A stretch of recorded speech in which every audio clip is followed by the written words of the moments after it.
Pemirsa apa kabar? Saya Maidin Hindrawan membawakan Warta Berita PTS tanggal 19 September.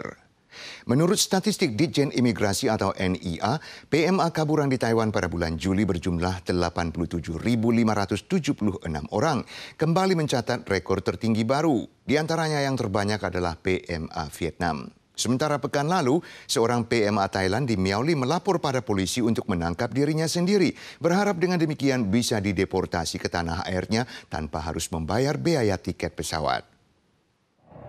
Saat berpapasan dengan motor listrik dan menemukan pria di kursi belakang tidak memakai helm, polisi langsung menyelidiki.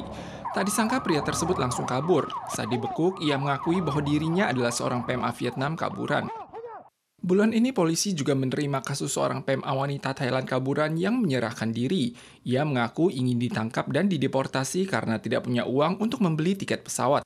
因没有钱买机票回国，在超商内徘徊，最后想出报警抓自己的方式，希望警方将他逮捕，遣返回国。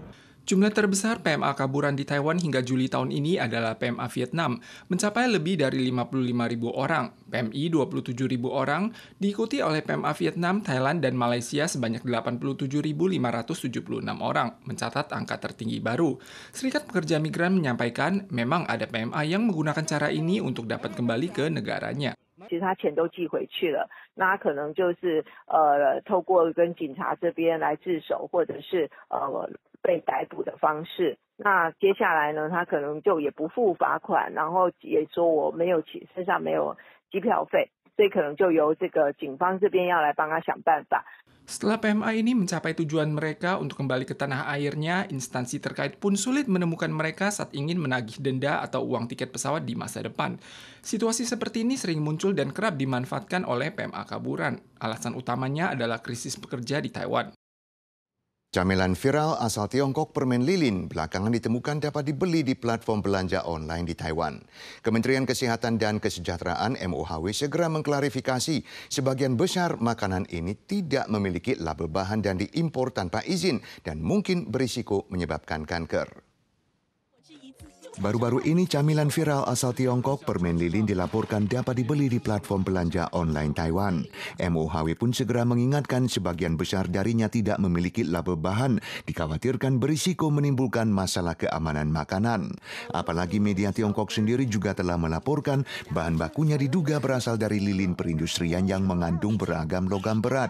Jika dikonsumsi terlalu banyak, mungkin berisiko menyebabkan kanker.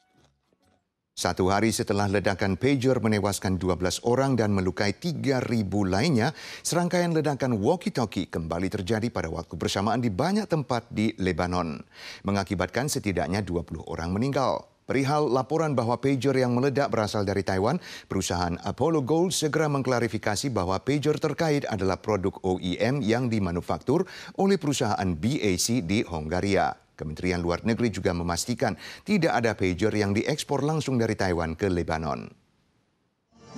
Ledakan tiba-tiba terjadi pada acara pemakaman seorang anggota Hizbullah di pinggiran selatan Lebanon. Sama seperti ledakan pager sehari sebelumnya, kali ini adalah walkie-talkie yang juga meledak di sejumlah tempat di kawasan selatan pada waktu yang bersamaan. Perangkat yang belum meledak ditemukan di tempat parkir sebuah rumah sakit besar dan dipindahkan ke lokasi lain untuk diledakkan. Ini juga merupakan hari dengan jumlah fatalitas terbanyak di Lebanon dalam pertempuran selama hampir setahun antara Hizbullah dan Israel. Situasinya menjadi lebih tegang. This time apparently targeting walkie-talkies belonging to members of Hezbollah across Lebanon. Tanggal 19 pagi, aparat kepolisian menghampiri perusahaan Gold Apollo. Berhubung ledakan massal pager di Lebanon menelan ribuan korban jiwa, media asing segera memberitakan bahwa pager tersebut berasal dari perusahaan Gold Apollo. Namun CEO perusahaan membantah hal tersebut dan menekankan mereka memberikan wewenang kepada perusahaan BAC di Hungaria untuk memanufaktur produk OEM. Namun Kejaksaan Distrik Selin memutuskan bahwa hal itu melibatkan masalah keamanan nasional dan telah mengambil inisiatif untuk menyelidikinya secara terpisah. Kementerian Luar Negeri merespons sejak 2022 hingga Agustus 2024, Gold Apollo mengekspor 260.000 unit pager, terutama ke negara-negara Eropa dan Amerika dan tidak langsung diekspor ke Lebanon. Struktur internal pager tidak memiliki potensi penyebab kematian atau cedera akibat ledakan. The Financial Times melaporkan bahwa pager tersebut dirakit di Eropa atau Timur Tengah, namun mungkin saja menggunakan komponen dari Taiwan atau Tiongkok. Bank Federal Reserve atau The Fed Amerika Serikat tanggal 18 mengumumkan penurunan suku bunga acuan sebesar 50 basis poin. Faktor utama pemangkasan pertama sejak 2020 ini adalah terus melambungnya tingkat pengangguran AS dan sebagai keyakinan bahwa inflasi sedang bergerak menuju angka 2%. Rencananya, The Fed diperkirakan akan kembali menurunkan suku bunga acuan juga sebanyak 50 basis poin sebelum akhir tahun. Bank Sentral Amerika Serikat The Federal Reserve mengumumkan penurunan suku bunga acuan sebesar 50 basis poin menjadi 4,75 sampai 5%. Ini adalah pemangkasan pertama sejak Maret 2020 dan penurunan pertama dalam 4 tahun ini bertujuan mencegah terus lesunya lapangan kerja. Pihak bank juga menyatakan mengingat kemajuan dalam inflasi dan keseimbangan risiko, suku bunga akan diturunkan lagi sebanyak 50 BPS pada akhir tahun dan 100 BPS pada tahun depan. 2 hari sebelum Mahkamah Konstitusi mengumumkan putusan perihal interpretasi konstitusi hukuman mati pada hari Jumat, Asosiasi HAM Tionghoa merilis hasil jajak pendapat yang menunjukkan lebih dari 80% warga yang mengikuti rapat tinjauan sipil menentang penghapusan hukuman mati, sedangkan yang setuju menurun signifikan menjadi 9,2%. Asosiasi Hak Asasi Manusia Tionghoa mengadakan jumpa pers untuk mengumumkan hasil tinjauan demokratis terhadap isu eksistensi dan penghapusan hukuman mati. Mereka menemukan lebih dari 80% warga yang berpartisipasi dalam rapat tinjauan sipil masih menentang penghapusan hukuman mati.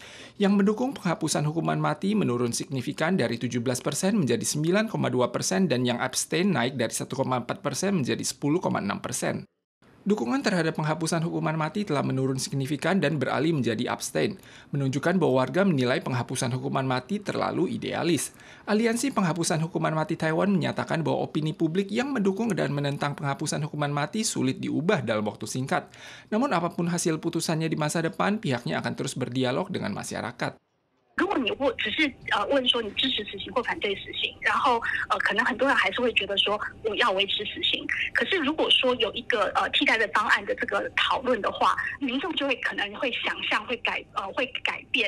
Pakar menilai baik menghapuskan hukuman mati secara mendadak atau menetapkan hukuman mati sebagai konstitusional sama-sama dapat menyebabkan ketidakpercayaan warga.